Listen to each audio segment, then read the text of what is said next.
Live कर सकते ma'am आपको लाइव कर दिया। Thank you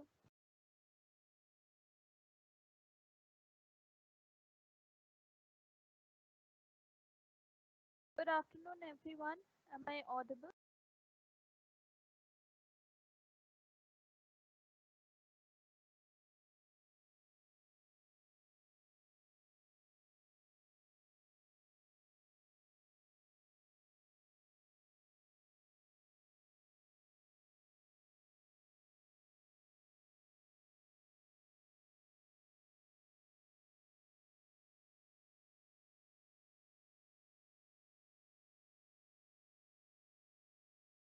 so today we will be doing the remaining the rest of the poem that we started in the last class.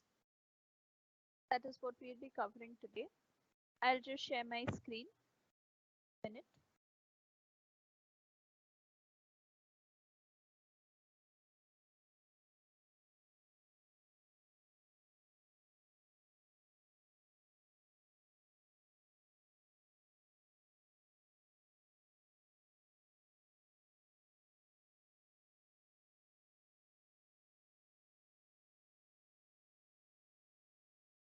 Good afternoon.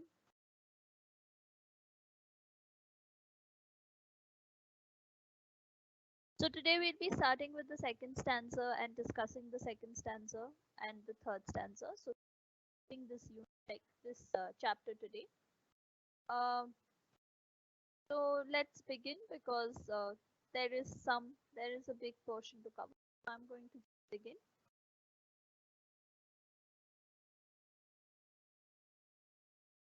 So if you can remember last class we started the poem The Lost Word by Esther Morgan, where we were discussing about what we discussed the literal meaning of the poem, but I also told you that the literal meaning of the poem is not the only meaning that we should be looking at. Uh, we discussed how a poem is like understanding a poem or understanding a piece of writing is like peeling an onion. There are layers and layers to it, and getting to the bottom is not the aim. Every layer has its own meaning, and we are just trying to decipher and discover those meanings.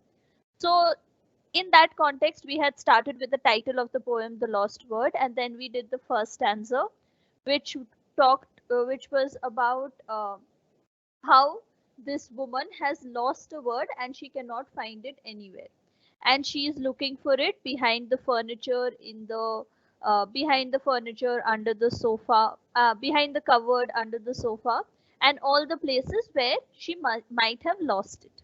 The word here is being treated like an object, but at the same time, this whole description gives you the idea of a woman who has not only adopted someone else's language but is also confined in the boundaries of her home because of her gender. So we talked about the two layers. One was to take it literally as a word is lost, and this is what happens when we co-opt someone else's language, like how we have started speaking in English even though we all come from various regions. Similarly, so we discussed that aspect, and the second one was as a woman. Like for a woman, how she loses her freedom, how she can't even remember what it means, how she is expected to be in the confines of a home, to do all the household chores, how she has to take up the role of what a woman is expected to be. So these are the two angles through which we were looking at the poem. Now we will start with the second stanza and try to we'll start with the second stanza and we will go on to the analysis of this. So the second stanza goes, under the carpet she finds a lot of others. She had forgotten she had swept under there, but not the one she is looking for. The trouble is it's small, only two letters, though no less valuable for that. So I had told you that the as I was saying, the words here are treated like a piece of object, like a piece of jewelry that you might have lost, like say a pair of earrings. And she looks for it like where you would usually look for something you have lost, like under the carpet. And under the carpet, she finds other things. जैसे if you lose say something, and you know how it works at home, something falls down, you sweep it and it's gone and you've forgotten about it, and suddenly when you're looking for something else, this thing comes out. So ऐसे ही she finds other words that she had forgotten, other things, because of, like, from both the angles that we are looking at it. Even if you think about her speaking in a foreign language, you will know that suddenly, like, when we keep speaking in English and suddenly we remember, oh my god, there's this word that you were looking for all this while, or you had thought about, but tab aapko yaad nahi aa raha tha, and suddenly you just are like, oh my god, I suddenly remembered this word. That way, or like, you can look at it that way, or the second way is like, uh all the sacrifices that a woman does and leaves behind, and she forgets also that she has done those things to fit into the role that she's expected to fit. So many women are made to give up their jobs, so many women have to give up their aspirations to bring up a child, uh, look after the house. So she's forgotten, and then you kind of repress it, kind of push it at the back of your head so that you forget about it. And now, when she's looking for these words, like looking for the lost words, or she's looking for what she can't find, she suddenly finds these things. Like when you are digging your brain to remember something, and suddenly what you actually find is like suddenly you find something that is not even. I am teaching from the book, Komal, so even if you can't see the screen, just follow the book. But okay, I'm sharing it again. Here.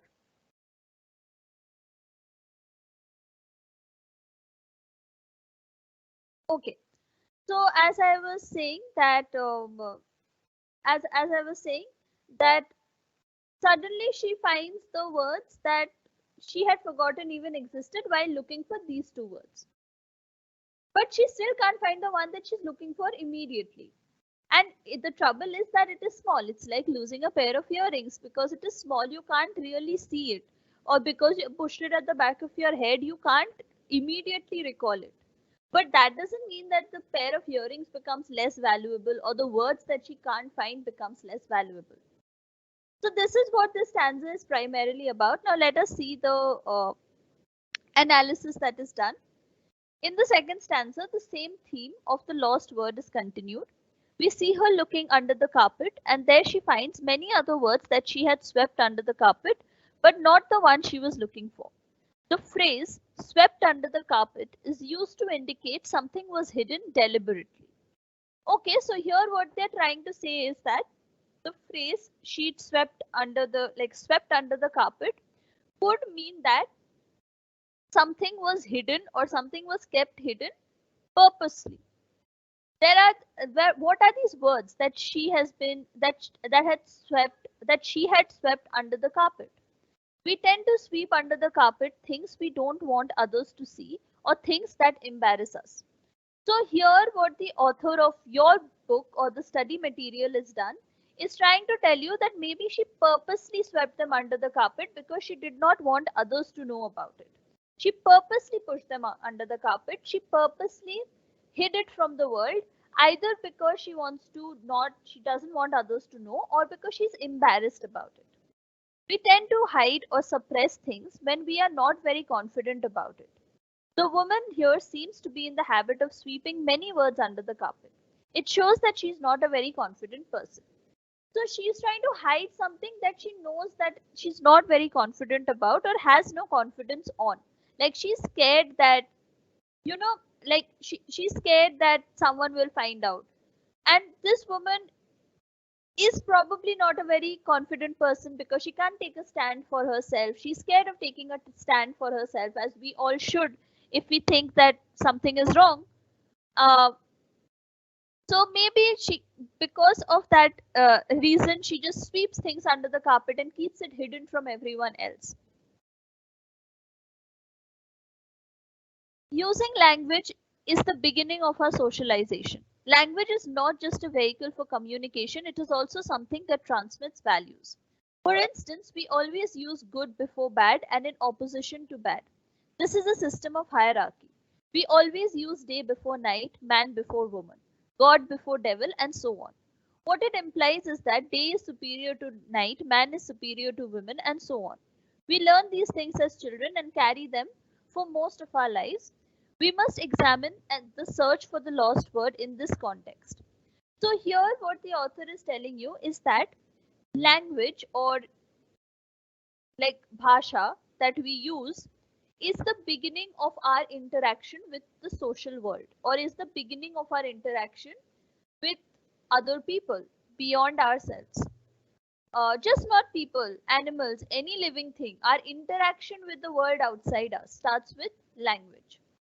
So language is just not for communication, but it also transmits values, right? So we are told like the values that we learn from our family, the tradition, the culture, it's all passed down to us through language.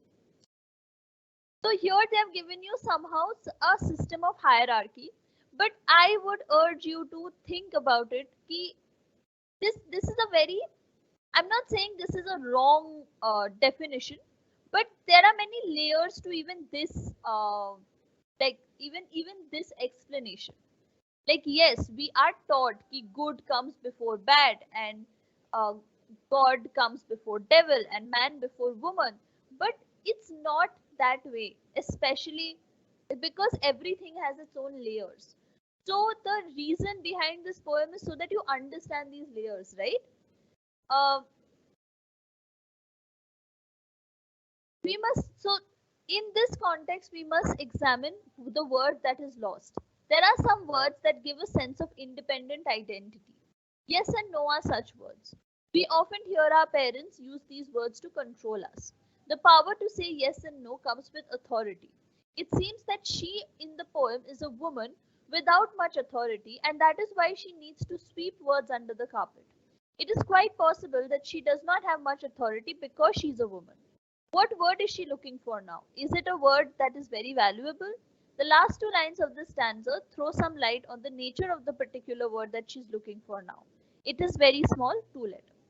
So, maybe because she doesn't have authority, because she is in a patriarchal setting, because she is a woman, she is having to push words and push things at the back of her head, under the carpet, because she doesn't want others to see it.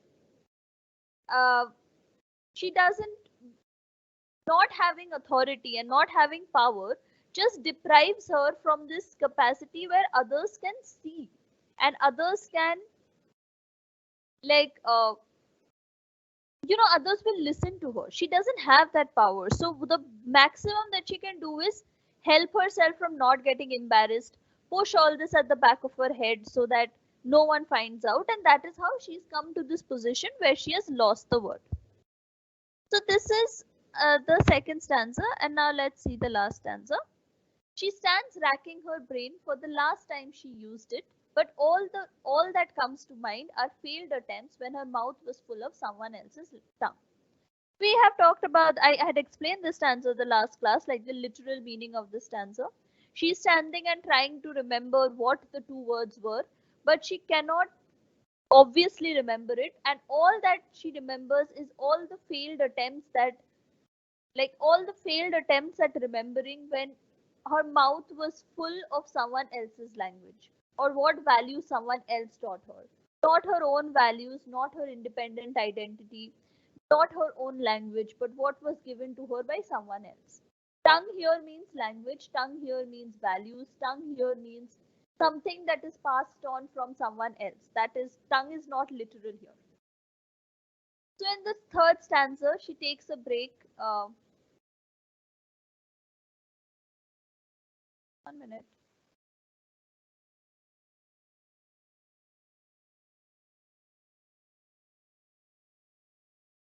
I am teaching from the book. I am sharing the book, the content of the book right now. It is the poem that we were studying in the last class only, unit 2. If you followed the lecture in the last class, you should know what I am teaching right now.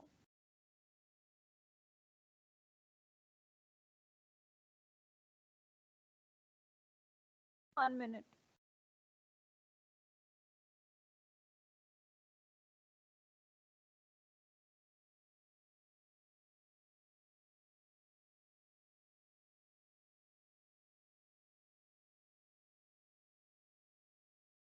Okay, so yeah, in the third stanza, she takes a break from this frantic search to think about the word. She tries to remember the last time she had used this word. This is very common. This is a very common way of remembering about things which are lost or misplaced. But this attempt also ends in failure. She can hardly remember the last time she used it. The only thing that she remembers now is not the use of the word, but the failure to use it, though she has tried several times. So, like I said, that now she starts thinking about the last place she saw it, like exactly like how we lose an object, how we when we lose something, we try to remember कि last कहाँ पे देखी थी हम लोग, कहाँ पे रखा है, etc. etc. But she can't remember it. All that she can remember is that when she was looking for it and she couldn't find it. That's all that she can remember. And she has failed to use it because her mouth was full of someone else's tongue. When the poem says her mouth was full of someone else's tongue, it does not mean that she did not have a tongue of her own. Tongue here is a sense of voice. Like I was saying, tongue here is not literal, it's language, it's a sense of voice, it's identity, it's values. When the woman tries to remember the word she has lost, she is unable to do so because she has been using not her own but someone else's word. So, this is what I was saying, that when she tries to remember what she has forgotten, the lost words, she can't remember it because she has been using someone else's voice for so long, someone else's identity for so long, someone else's values for so long. So she can't remember her own identity. She can't remember her own value, what she stands for. It's the same even if you look at it literally, like when it comes to language. You can't remember your mother tongue as well as you will remember English if that is what you always talk in.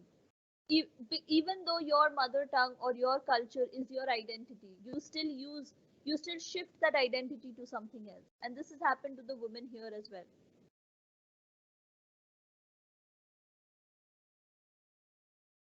The ending of the poem does not give us any definitive clues about the word she is looking for.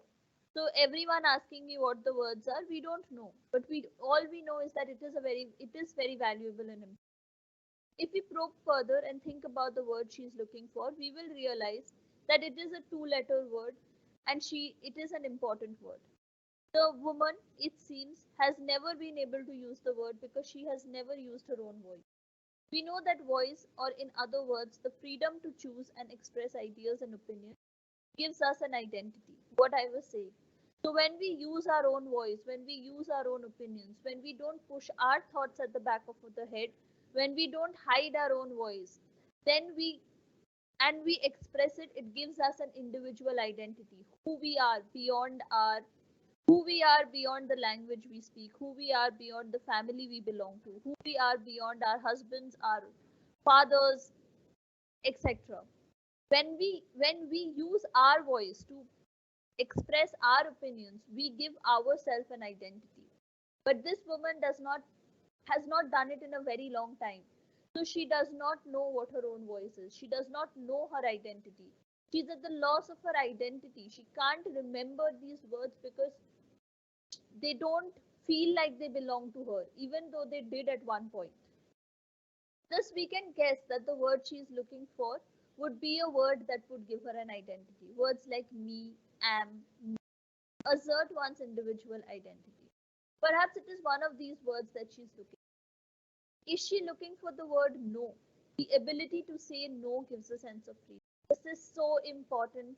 I want you all to remember this always. There is power in being able to say yes or no, and it is your choice. Please exercise this choice. Please say no when you want to say no. Your no gives you your identity, your power to say a no. And never feel like you are powerless enough to say no. You should say no if you want to say no. You should say yes only when you want to say yes. This is consent, this is assertion, this is your voice. You are here, you are important. And even for this woman, she can't find this word because she has stopped saying these words for so long. Just never let that happen. We should not let that happen to any of us at any points in our life. Perhaps she Perhaps she has never been able to say no in her life. If we look at the position of women in traditional societies, we will realize for a woman to say no is often a great challenge. And they often fail to say no because they are taught to obey what others ask them to do. Perhaps the woman here is looking for the word no so that she can regain her voice. So every time you say no for something that is legitimate, you reclaim your voice, you reclaim your identity, you put show your power in a position which gives you power. Unlike this woman who probably can't say no because of her gender, because of learning someone else's language, because of whatever reason. But her attempt ends in failure once again because we lose our voice when we have nothing more to say.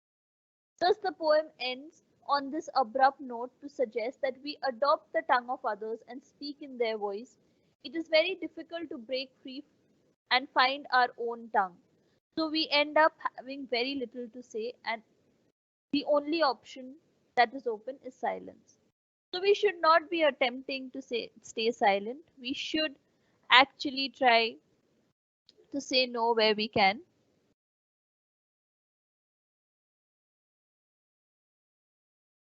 uh, page number page number 21.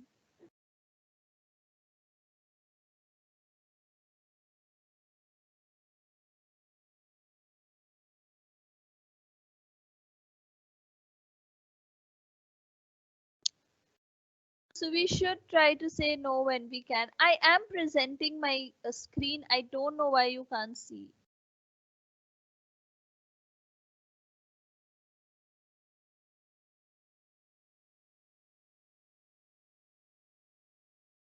So this is the poem. It's a very strong asserting poem. It does give you the idea of it shows you many perspectives. It gives you the idea of gender imbalance. It gives you the idea of language. It gives you the idea of power and position in society. It brings up a lot of important discussions that we should be having in and around gender. So now we will just try to sum it up. There is a place where the poem is summed up in points so that we you understand it better, and then we will move on to what other activities are there. So after reading the poem, we have learned few things. Let us summarize what we have learned. The title of the poem is unusual and sounds strange if we take the title literally. However, if we go deeper, we realize that the poet is suggesting, like any other thing, when we cannot use a word, we can regard it as lost to us. How do we lose words? We lose words if we forget them and we do not use them and have not used them for a very long time. So this is like a revision of the poem. So I'm not going into a detailed explanation. After we are done, then you want me to explain something else, I will again. But we did discuss this in the last class about the title of the poem, how it could sound strange to some people because it's just called the lost word. Like, how can you lose a word? But I've explained how the literal meaning is not all there is. You can lose a word if you start looking at the word as in context to your tongue, in context to the languages you know, in context to your position in society, etc. The she in the poem is searching for a very important word that is lost to her. We already know that from the very beginning. It seems like she is not a very confident woman and that she has been hiding many words over the years because she is afraid to use them.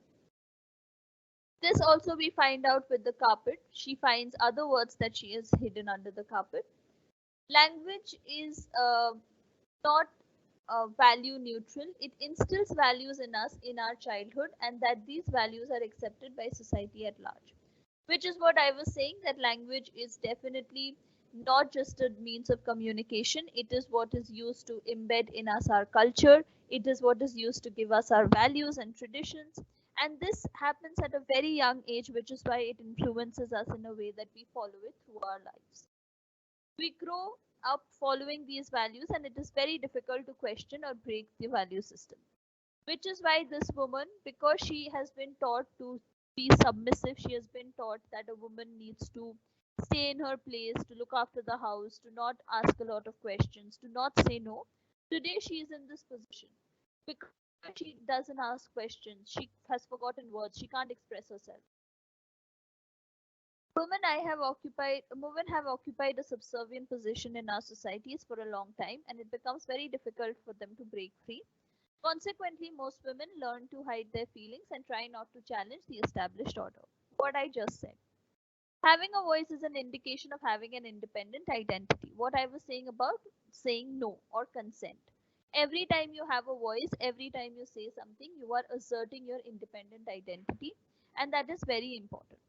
Consequently, it is important that the women, for the women to have a voice, but they are constantly denied this, and we pushed to the margins, which means that every time a woman tries to say something, they are pushed to the margins, so they're just pushed to where people are not paying attention to them. They are not being taken seriously.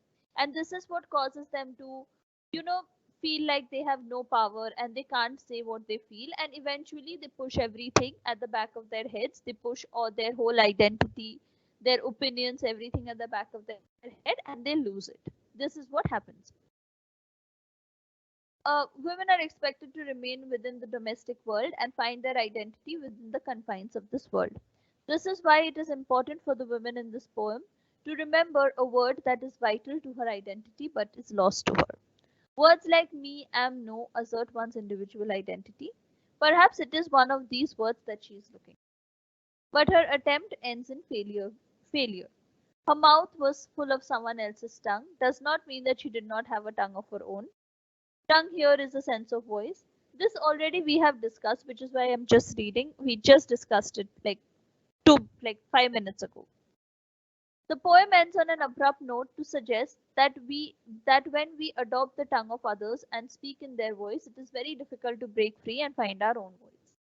So this the main thing of the poem, what the poem is trying to tell you is that it is very difficult to break away and assert your own opinion and identity, to reclaim what is yours, to assert the power that exists in having an identity of your own. But we must do it, otherwise we can land up being this woman who has lost this identity, and that is not right, that is not fair. We should be able to use our voice. We should never feel like we don't deserve it. We belong, we require the freedom, and we deserve the freedom. So this is what this poem is mainly about. They have given you a glossary which means the meanings of some words. If you don't know, you can look at these meanings and you can go back and read the poem. Now, they have given you some exercises to do, which is obviously going to just help you understand this poem better. And like I said, the key idea behind this chapter was to make you understand that you can read one piece of writing as like you can, through one piece of writing you can actually uh, read it in multiple ways. So here we used the language, like the mother tongue and an adopted tongue, to see how you can lose words if you lose touch with your mother tongue and you're constantly speaking in someone else's language. We saw the gender aspect, like how a woman might lose her voice in a situation where she does not, where she has been taught to suppress her own identity, and where her identity has always been associated with someone else. So these are the two main aspects that we saw in this poem. In a similar way, every piece of writing has its own aspects in which it can be read, and this is very important, that we don't just read something and take the literal meaning from it, but we also read something and we try to see the other meanings that exist within it. So this is what this main poem is about. Look at the activity given on page 25, which says that in this unit we have discussed the gender biases that are built into language. We have pointed out the system of hierarchy that always treats men as superior to women. Try and write a paragraph about such biases, be it gender or caste or class. You will find various units you find in the various units of this book. So through this chapter, the main aim is for you to be able to express your opinion. Write a small paragraph, so expressing these opinions that you have about men being superior to women, or about any other biases, caste, class, like different castes that exist, what are the biases that exist, or rich and poor, and anything. But write a paragraph just to see how, just to show how, what you think of these biases and what are the biases you think that exist. This will just help you improve your writing, improve the way you express your opinions. So this is the exercise that is given. This is what this chapter is. Before we move on to the next, uh,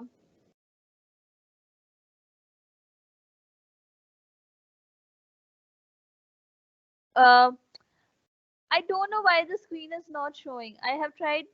I am sharing it. I'm sharing it like again. I have no idea why the screen is not showing. This could be a Microsoft problem because I have been trying to share the screen. What the other thing is that the poem is in the book. I'm teaching from the book, the SOL study material. Uh, there is no name of the book. It's right there on the website. It is there on the website under UG study material, Shubham. The SOL website. So anyone has any questions regarding this poem before we move on to the next part of this unit?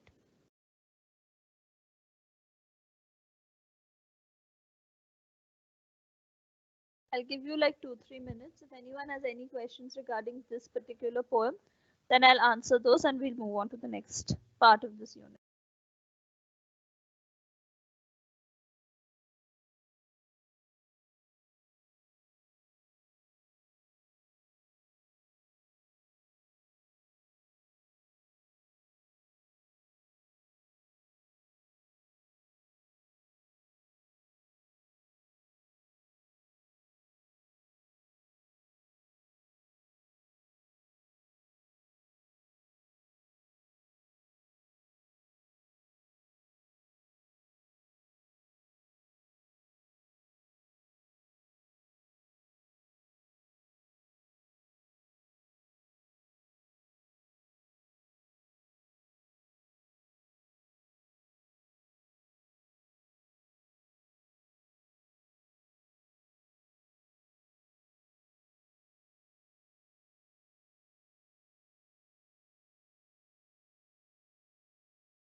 Okay, so I don't.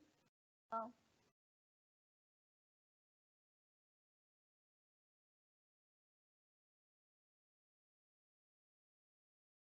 the recorded lecture should be in the student dashboard. That is all I know about it. So you can find the missed lectures over there. It should be in your dashboard. I don't have it. It is supposed to be in your dashboard. You can find it over there.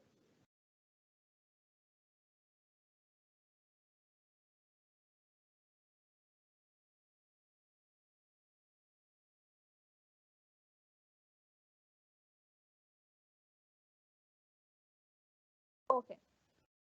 Now let us. Can you see my screen now? I am sharing.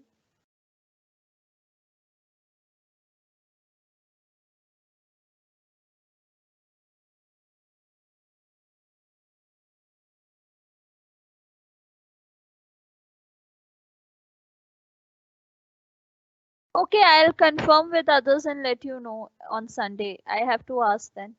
I will ask the authorities and let you know. Please let me know if you can see my screen now. You see my screen?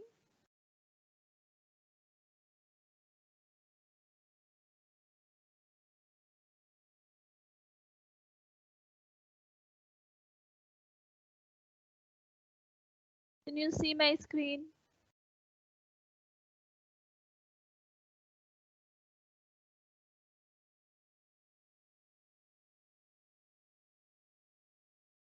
No, no, this could be a Microsoft problem because I have been trying to share my screen. I have been sharing my screen throughout the class. I don't know why you can't see it.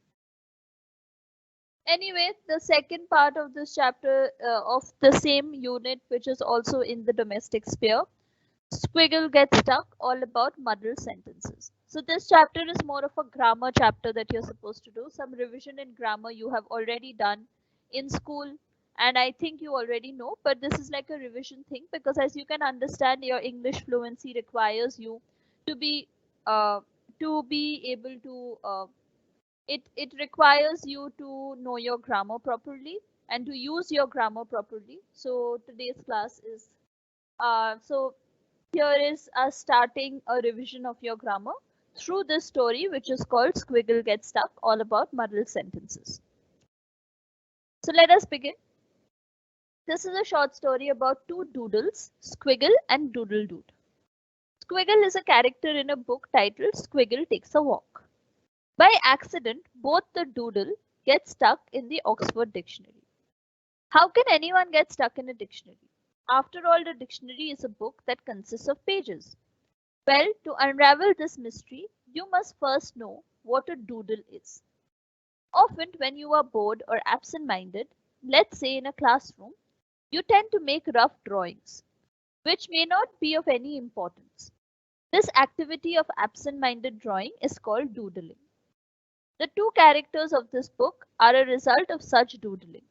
You must remember that doodles exist only on paper and they can get stuck quite easily between the pages of a fat dictionary.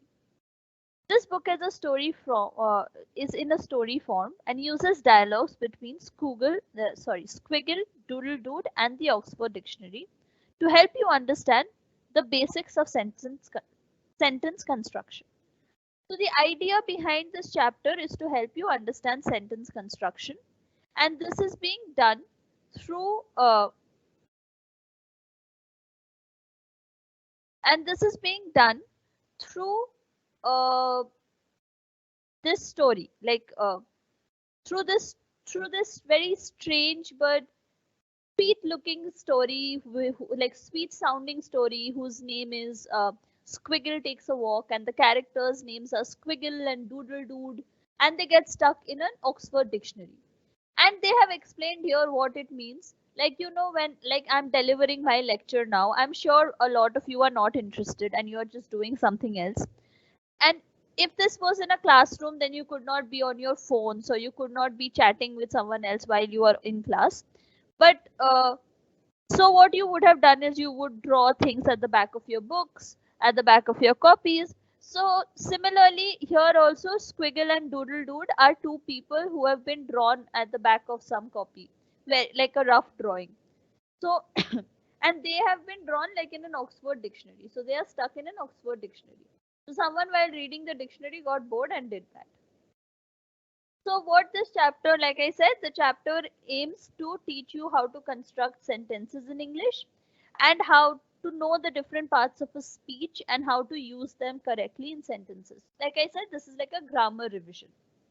So let us first see what is there in the story so you understand when we are going about it through the story. The book Squiggle Takes a Walk, in which Squiggle is a character, is standing next to a huge pile of books, and right on top of this pile is the Oxford Dictionary. Books toppling over is a common occurrence. This huge pile crashes on poor Squiggle, and soon she realizes that she is no longer free and stuck inside something. Another character who is in a similar position is Doodle Dude, and he has been there for quite some time. Doodle Dude has a problem. He cannot make correct sentences and uses muddled words. After much difficulty, Squiggle learns from Doodle Dude that they are stuck inside the Oxford Dictionary. The only way out is making a correct sentence from the bottom left corner of the page to the top right corner of the page. Doodle Dude has been there for a long time because he is unable to make a correct sentence. Oxford Dictionary now steps in and tells Squiggle that she should help Doodle Dude make a correct sentence, and then both of them can make their exit. So you can understand this is a very fun story, which is just how to teach you to make right sentences.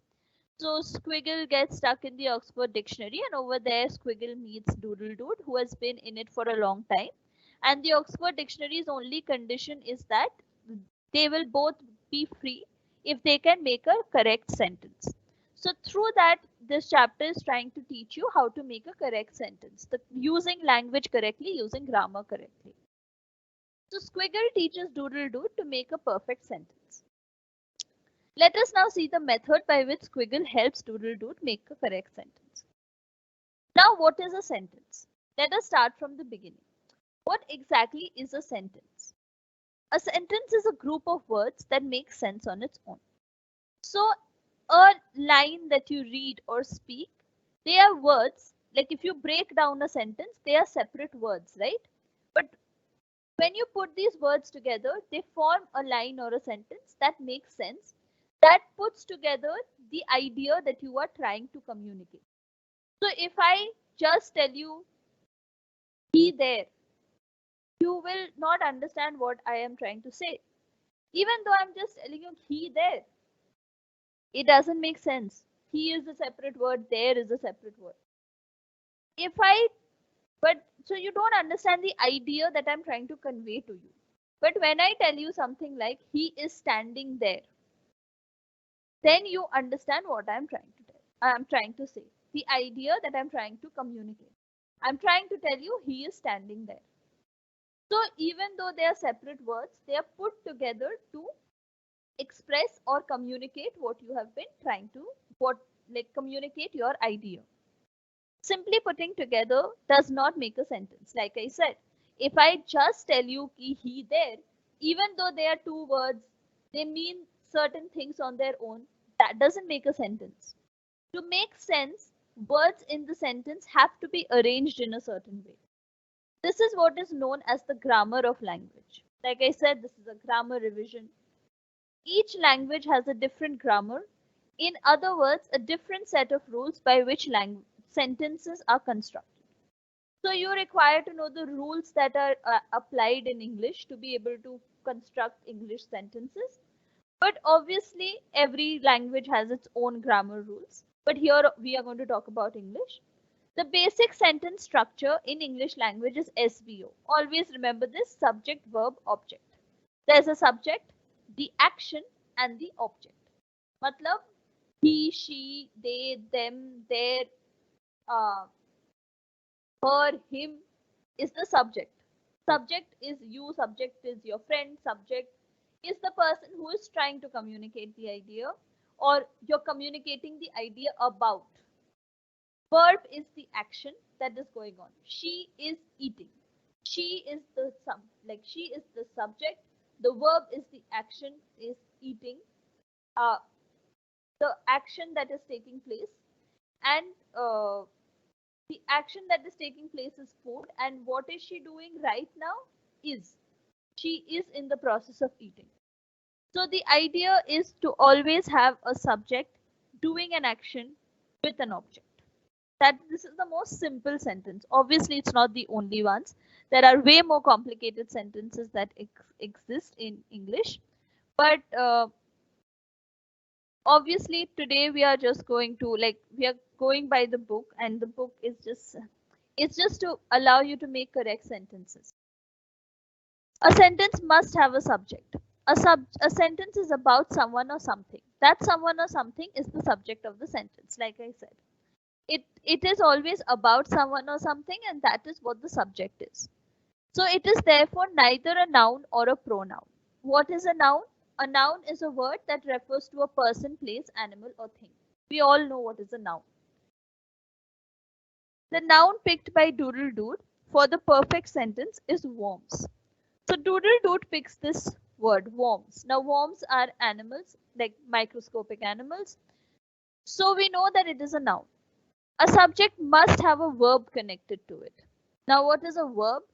So remember, what is a subject? A subject is when you're talking about something or someone. What is a noun? A noun is when it refers to a person, place, name, animal, things. What is a verb? A verb is an action, a state of being, or an occurrence. Someone slapped Doodle Doot. Slapped is the verb. He is hanging upside down. Hanging is the word. Is the verb. The monkey is here. Here the verb, notice, is. What is the monkey doing? What will become of him?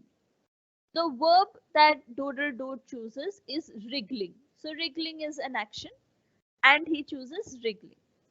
Now you have a noun, like you know what a noun is, you know what a verb is.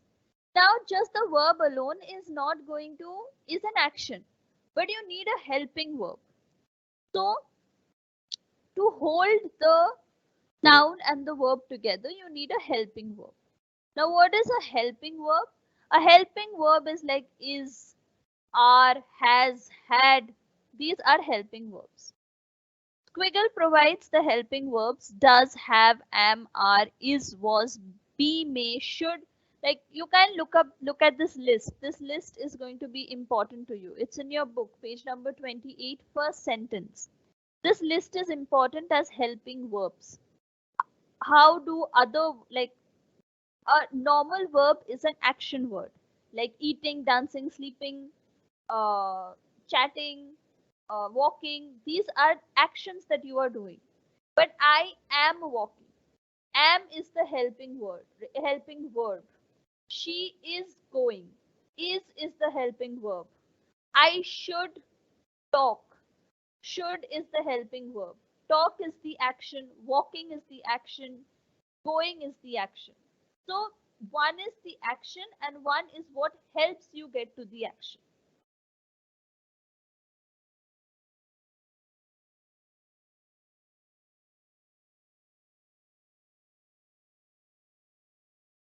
I have tried to stop sharing and start sharing like 5 times now. I don't know why you can't see it. Been trying to do this so many times.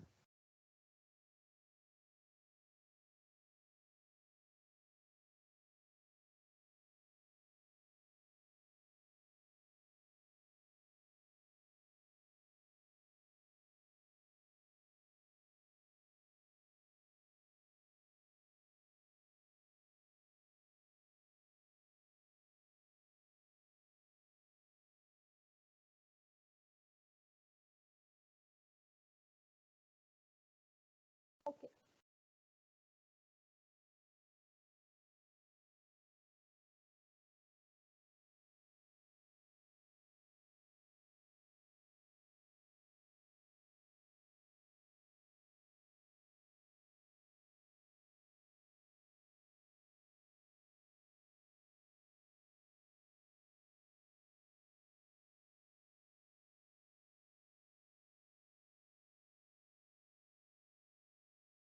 So Squiggle provides the list of helping verbs for Doodle Dude to choose from. Squiggle also gives a tip. Now also pay attention to the tip. When the subject is plural, the helping verb must be plural. Plural means more than one. You all know that. Like cat, cats, fan, fans. So you know that plural is more than one. And the tip that Squiggle gives is that if your subject is plural, then your helping, I mean, sorry, if your verb is, if your subject is plural, then your helping verb must also be plural. So if we say we is the subject, you're referring to someone. So we, it will never be we is going to the market. It will be we are going to the market. But when you say one person, like you say she, then you will say she is going to the market. You will not say she are going to the market. So whenever the subject is plural, the helping verb is also plural. This is a tip that you are supposed to remember. After many errors, Doodle Dude finally finds the right helping verb are, and so the sentence is complete. The verbs are wriggling. The worms are wriggling. You remember that Doodle Dude picked the noun worms. So worms, he's referring to something, the worms, and the action that he picked is wriggling, which means, uh, you know how worms do this, like they go like this, like this. That is called wriggling. That action is wriggling. I don't know the other word for how they move. So what he's saying, the worms are wriggling. Now punctuation is very important. We all know that, which means where to put a full stop, where to put a comma, where to put an exclamation. These signs are very important. So punctuation, so he puts a full stop he has to put a full stop at the end of the sentence. Where do you put a full stop? You put a full stop at the end of the sentence. Where do you put a comma? You put a comma every time You want to break the sentence, or you want to make a pause. That is when you put a comma. So although Doodle Dude has made a correct sentence, his troubles are not over yet. The sentence does not reach from one end of the page to another. So the Oxford Dictionary's condition is the sentence has to be a long sentence. The worms are wriggling is a very short sentence. So Doodle Dude has to make a longer sentence, which means a more complicated sentence, not a very basic sentence. So, in the first part, what have you learned so far? You have learned what is a noun. You have learned what is a verb. You have learned what is a helping verb. You have learned what is a subject. And you have learned that when there is a plural subject, there has to be a plural helping verb. This is what you have learned in the first section of making a basic sentence. Now, I would like you to open, wait, give me a minute.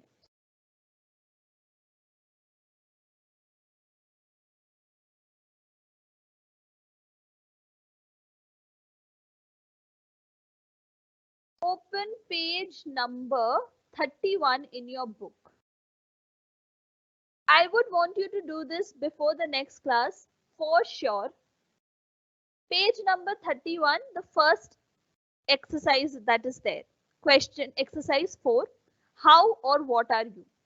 Verbs are not just doing words. They tell us about somebody or something, the state of being. There are verbs like am, is, was, are, were, has, have. Like I said, the helping verbs. So verb is not just action. It is also a state of being, a state of occurrence, something that is happening. What exactly is happening? That is also a verb. Those are the helping verbs. So because I just taught you the helping verbs, I want you to choose the correct form of verb that is there in the bracket and complete these sentences. There are 10. The sentences are right here. I want you to do it and come on Sunday. This is like your work for Sunday. And then we will proceed with the other complicated things that exist in this. They are not complicated. You have all done this in school. Like, I know for sure that you have all practiced this in school. So this exercise is just like good practice. So page number 31, exercise 4 is what I am suggesting that you all do and come for the next class. This is for your practice again. It will just help you. We are just revising grammar so that you can approach, like you can write better, you can express yourself better. So this is how much we are going to cover in this class. Anyone has any questions, anything about the poem that we did, anything that we did in this class? Anyone has any questions, please ask.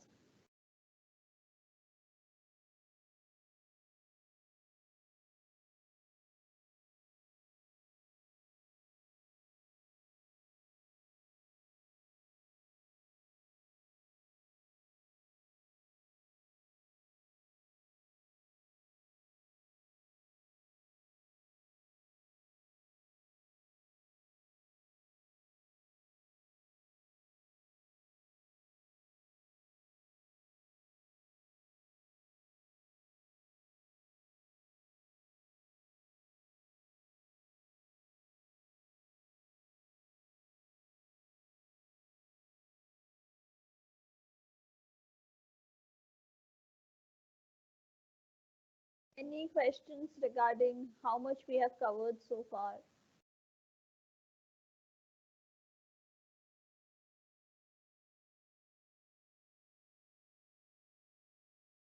No questions then? Okay, so in the next class, we will be looking at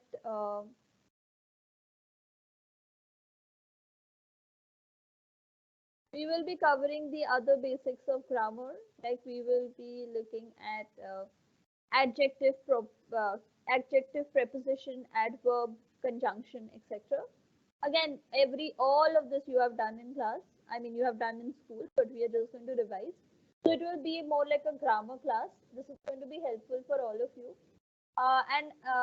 Yeah, so this is what we will discuss in the next class. You will find this book in the SOL website, and please look at this chapter Unit 2B, and practice. There's a lot of exercises given in this chapter. You can practice. This will help you only. Uh, this is what I can say.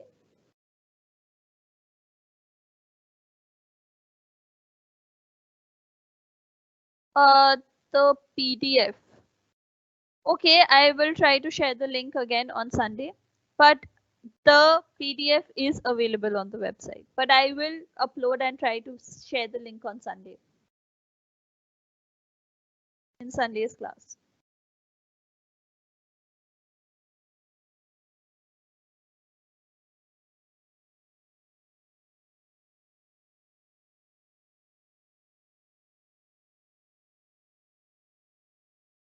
Any other questions, doubts, clarifications? Okay, then I will see you all again on Sunday. Have a good weekend, and please do the exercise that I suggested. It will just help you. Good afternoon, everyone. Thank you.